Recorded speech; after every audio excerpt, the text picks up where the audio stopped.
Okay, what's up mga kabalen? So, ayan na naman tayo. Another day, another vlog. Ayan, so isang makulimlim at medyo maulan na umaga sa inyo mga kabalen.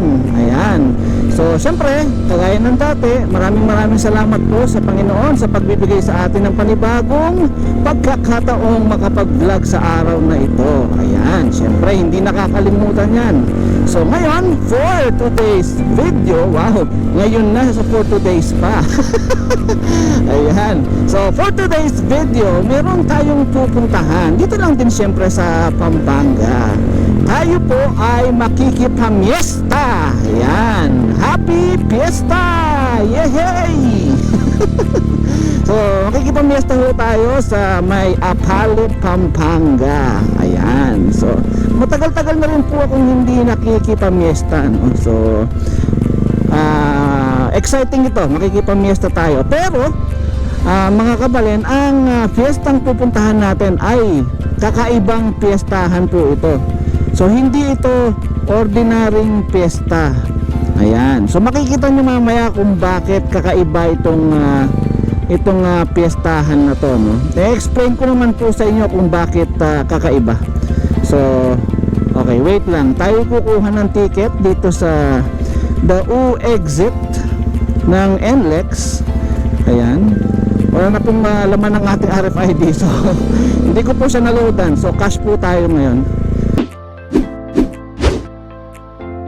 Alright, so eto na, nandito na tayo, no? Papasok na lang tayo dito sa kanto na to. At nandito na tayo sa ating destinasyon. Ayan.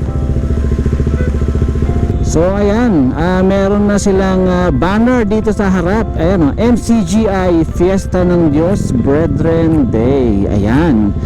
Pero ang balita ko, hindi lang brethren ng pwedeng pumunta dito, no? Kahit sino pwedeng pumunta dito.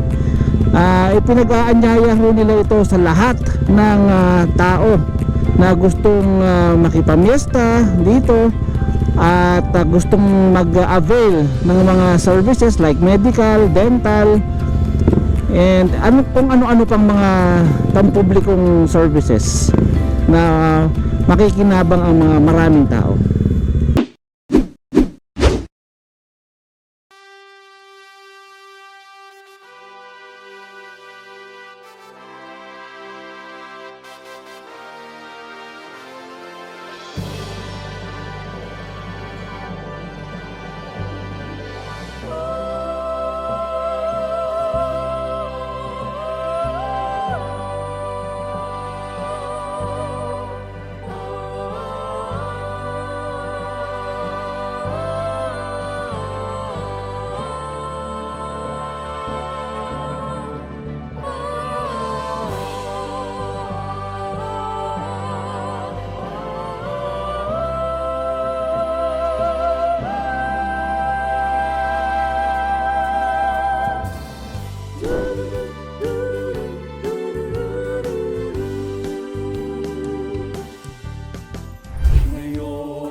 Mga kabalen, so ayan na, nandito na tayo ngayon sa loob ng MCGI Convention Center at dito sa likod natin ay ang MCGI Chapel kung saan ginagawa ang iba't ibang medical mission kagaya ng dental, optical, libreng tuli, at iba-iba pang mga serbisyong medical. Makikita rin dito ang mga iba-ibang mga feeding program at mga serbisyong panggobyerno. Para siyang one-stop shop ng lahat ng serbisyo. Ayan. So, samahan niyo ako. Ikutan natin, pasukan natin at ipapasyal ko kayo. Tara!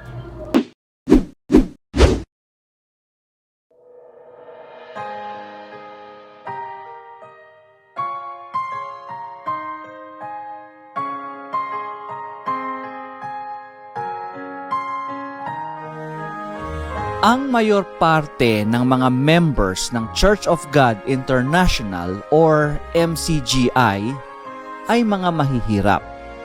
Subalit, hindi naging hadlang ang kahirapan upang pagsamasamahin nila ang kanilang mga nakayanan para makabuo ng ganitong klaseng pagtitipon at mga charity works. Ang sabi nga ng kanilang late overall servant na si Brother Eli Soriano ay, kung ang mayaman tumulong sa mahirap, mabuti yon.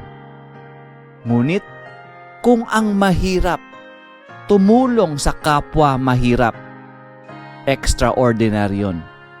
Kaya ngayon, ang advocacy ni Brother Eli ay siya namang ipinagpapatuloy ng humalili sa kanya at appointed mismo ng kapatid na Eli bilang overall servant ay walang iba kundi si Mr. Public Service, Brother Daniel Razon.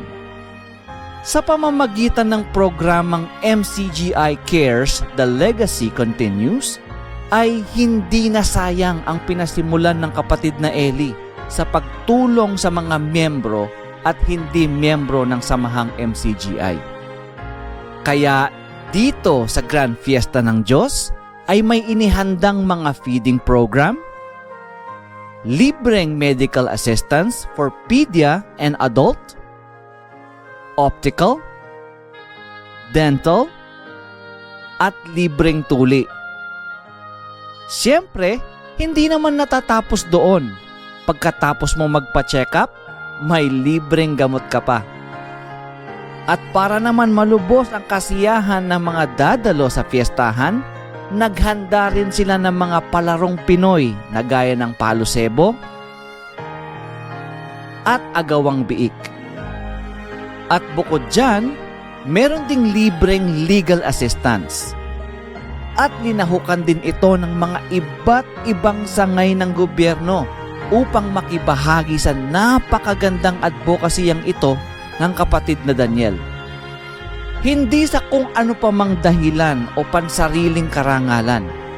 Ito ay ginagawa ng samahang MCGI dahil para sa karangalan ng Diyos. Kaya nga, ang lagi nilang sinasabi, sa Diyos ang lahat ng karangalan at kapurihan magpakailanman. To God be the glory. Alright mga kabalen, so eto na, nandito tayo ngayon sa Apalit, Pampanga sa Fiesta ng Diyos, and fortunately meron tayong may interview ngayon. Isa sa mga coordinator dito sa Fiesta ng Diyos ng MCGI, si Brother Rico Season po. Ayan, bati po kayo sa mga kabalen natin. Yes, mga kabalen, magandang araw po sa inyo lahat, magandang tanghali.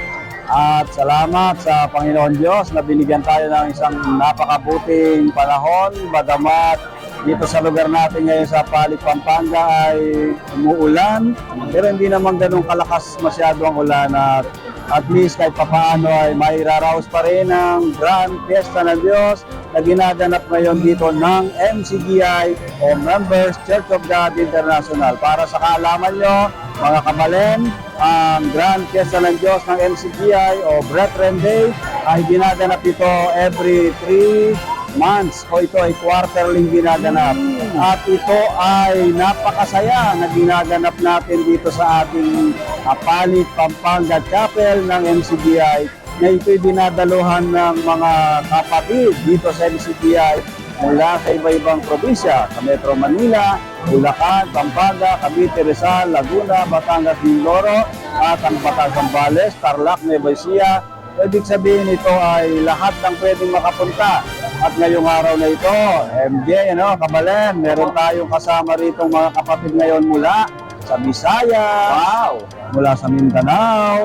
Alam mo bang meron din tayong kasamang galing sa Asia, Oceania, sa Middle East. At kasi ito nga MCGI, international ito. International na po Yes, ito. kaya lahat ng kapatid na pwedeng makapunta rito, every 3 months o quarterly ay nakikibahagi, nakikipagsaya dito sa Fiesta ng Diyos. At Sabi niyo po kanina, Brad Rico, mga kapatid. Ibig sabihin mo ba, hindi pwedeng pumunta dito kung hindi mga kapatid, kung mga taga-ibang relihiyon sila? pwede naman pumunta kahit hindi mga kapatid. Ayun. Siyempre, para naman masaksiyan nila, makita nila, maranasan nila, bakit ganito ang Fiesta ng Diyos ng MCGI? Kahit napakarami nila, napakaraming pagkain, hindi sila nag-aaway-away.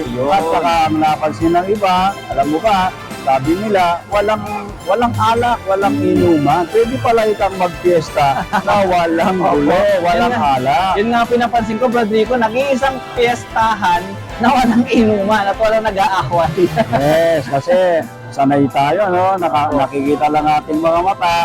Ang karamihan ng mga piyesta ay may gulo, may away, at after ng piyesta, sakit ng ulo. Pero alam mo ba, ang mga kapatid dito sa MCGI sa tuwing magpe-piyesta, tulong-tulong sila para makapagpakain ng mga kapatid at maging na hindi pa natin member sa MCGI. Ayan. So, pangkalahatan po ito, hindi po exclusive lang para sa MCGI po. Ayun, napakaganda. Yes. Okay mga kabalen, so ngayon naman po, ang makakapanayam po natin ay isa rin po sa mga organizers dito sa Fiesta ng Diyos sa Apalit, MCGI. And papakilala ko po sa inyo si kapatid na Cancan Villaros. Ayan. Pati naman po kayo. Hello, good morning po, Kabalen. At welcome po sa ating isinasagawang MCGI Cares, Fiesta ng Diyos dito po sa Apalit, Pampanga. Ayan. So, ano na lang po, ano po ba ang pakiramdam na nakikibahagi bilang ikaw po personal? Ano po yung pakiramdam na nakikibahagi ka sa ganitong klase mga gawain? Siyempre po bilang part nitong ating gawain Fiesta ng Diyos, masarap sa kalooban kasi hindi mo to makikita sa ibang mga organization Kasi dito lahat po ay libre, hindi mo kailangan magdala ng pera. Dahil wala kang pagkakagastosan. Kaya. Lahat dito ay libre, mula pagkain, inumin, may free store din tayo dito, get what you need, not what you want. So pag alis mo dito, meron ka pang groceries Ayun. na iuwi. Maliban pa sa makapagpa-check up ka, may libreng gamot. Ayun po, hindi mo nga kailangan ng pera dito. Kasi lahat ng gusto mo pagkain, iikutan mo lang lahat ng booth. Mayroong lechon, may mga kape, may mga chocolates, may puto kutsinta, yan ng Pampanga, yan po ang ano natin, ang offer So, natin. linalahukan po ito ng iba't ibang mga divisions. Yes. And then binabahagi nila kung ano yung mga specialties nila. Yes. Ayun. At maraming salamat po, Sister Cancan. Maraming At salamat. napagbigyan mo kami. Salamat, makulit lang. Okay. Okay, sige po. Bye-bye po. Salamat po. Ayan mga kabalen, so di ba napakagandang tignan ng isang buong community na nakikilahok sa Fiesta ng Diyos ng MCGI o Members Church of God International. Ayan. So isang kapistahan na walang gulo, walang away, at nagtutulungan pa nga. Mayroong mga serbisyong medical, serbisyong dental, mga feeding program at mga iba't ibang sangay ng gobyerno na naimbitahan para magbigay ng libreng serbisyo sa mga kapatid dito sa MCGI at mga hindi rin kapatid. Kaya wala pong pinipili dito, walang kinikilingan.